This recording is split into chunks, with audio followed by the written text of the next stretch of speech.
Halo, Assalamualaikum warahmatullahi wabarakatuh. Perkenalkan, nama saya Sahar Nur Hanifah, NIM 190321100046 dari kelas Agribisnis A. Dalam video kali ini, saya akan menjelaskan mengenai pemetaan struktur pasar output dan pasar input. Disimak materinya ya. Pasar output yang pertama adalah pasar persaingan sempurna.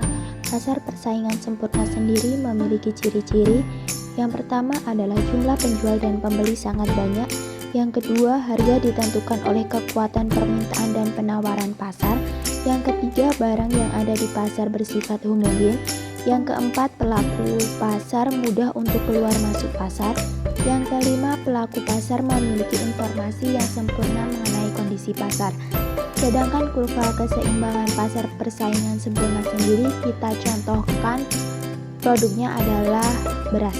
Pada harga keseimbangan P bintang, jumlah beras yang dikonsumsi sebesar Q bintang.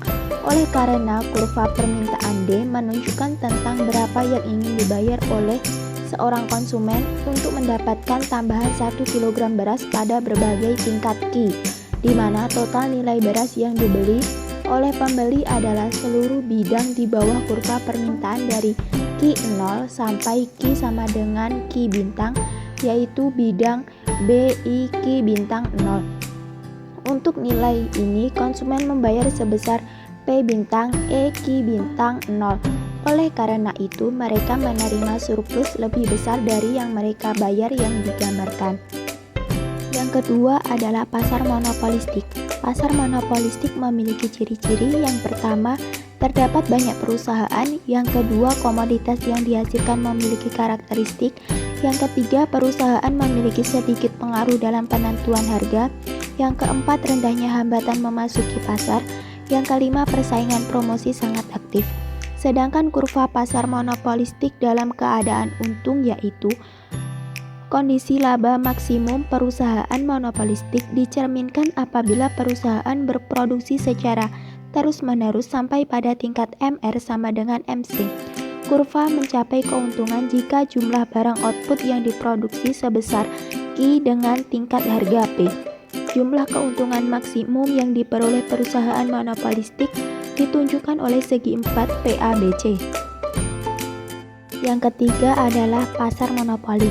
Pasar monopoli memiliki ciri-ciri. Yang pertama, hanya ada satu penjual. Yang kedua, tidak ada barang pengganti yang serupa.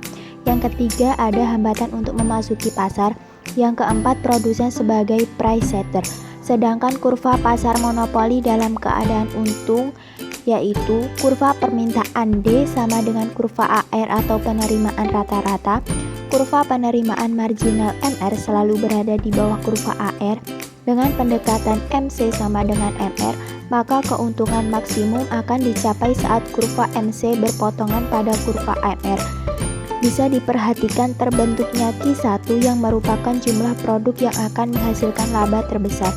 Karena pada monopoli AR sama dengan D, maka harga terbentuk pada titik C sehingga TC sama luasnya dengan daerah OQ1BA dan TR sama luasnya dengan daerah OQ1CD, sehingga ada selisih luas yaitu ABCD yang menunjukkan luas laba terbesar atau TR sama dengan TC.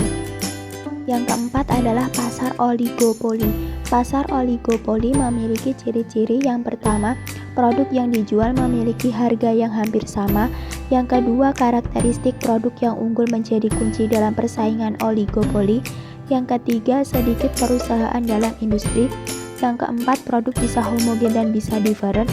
Yang kelima, adanya hambatan untuk memasuki pasar. Yang keenam, perubahan akan diikuti oleh perusahaan lain. Kurva keseimbangan pasar oligopoli sendiri, yaitu oligopoli berada dalam keseimbangan pada saat MR sama dengan MC atau titik D dengan jumlah output Q1. Tetapi perubahan struktur biaya atau berubahnya MC tidak otomatis mempengaruhi harga jual, sebab dapat menimbulkan reaksi pesaing. Jika MC bergeser di antara MC1 sampai MC2, harga tidak akan berubah. Oligopoli juga tidak akan mempengaruhi jumlah output sebab sangat merugikan. Misalnya output dinaikkan ke Q2, pesaing akan bereaksi karena kurva MR yang relevan adalah ACDE. Akibatnya laba menurun karena MR kurang dari MC. Jika oligopoli mengurangi output ke Q3 atau harga lebih tinggi dari P1, pesaing tidak akan bereaksi, sehingga hal ini merugikan sebab pada produksi Q3 MR lebih dari MC dan laba yang diperoleh berkurang. Selain pasar output, terdapat juga pasar input. Pasar input yang pertama adalah pasar tenaga kerja persaingan sempurna. Dalam pasar tenaga kerja persaingan sempurna, para tenaga kerja menawarkan jasanya kepada perusahaan yang diinginkan dan tidak mendirikan perserikatan seperti serikat pekerja untuk mewakili kepentingan bersama. Kurva pasar tenaga kerja persaingan sempurna sendiri yaitu terdapat kurva penawaran tenaga kerja S yang identik dengan biaya marginal atau marginal cost of labor atau MCL, dan ada kurva permintaan tenaga kerja atau D yang identik dengan kurva produktivitas marginal atau marginal productivity of labor atau MPL. Perpotongan antara kurva permintaan dan kurva penawaran terjadi pada titik E sebagai suatu titik pertemuan antara penawaran dan permintaan, di mana baik buruh dan pengusaha sepakat untuk menawarkan dan mempekerjakan sebanyak L tenaga kerja dengan tingkat upah W. Yang kedua adalah pasar tenaga kerja monopoli.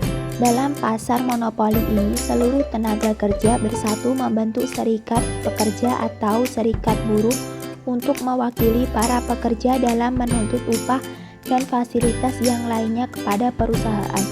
Kurva pasar tenaga kerja monopoli yaitu kurva DD merupakan kurva permintaan tenaga kerja, kurva SS merupakan kurva penawaran tenaga kerja, dan titik EE merupakan titik keseimbangan atau titik equilibrium.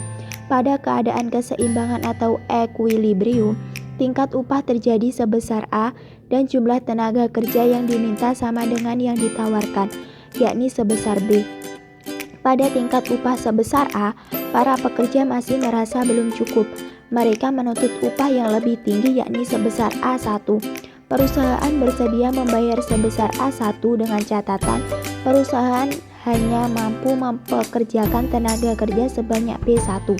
Karena pada upah sebesar A1, jumlah penawaran tenaga kerja sebesar B2, maka terjadilah pengangguran sebanyak B1 sampai B2. Bila upah yang dituntut semakin tinggi pula jumlah tenaga kerja yang menganggur. Oleh karena itu, sebaiknya serikat pekerja jangan menuntut upah yang lebih melebihi upah equilibrium. Itulah materi yang bisa saya sampaikan. Bila ada yang salah, saya mohon maaf. Akhirnya, wassalamualaikum warahmatullahi wabarakatuh. Jangan lupa untuk like, komen, dan subscribe ya. Thank you.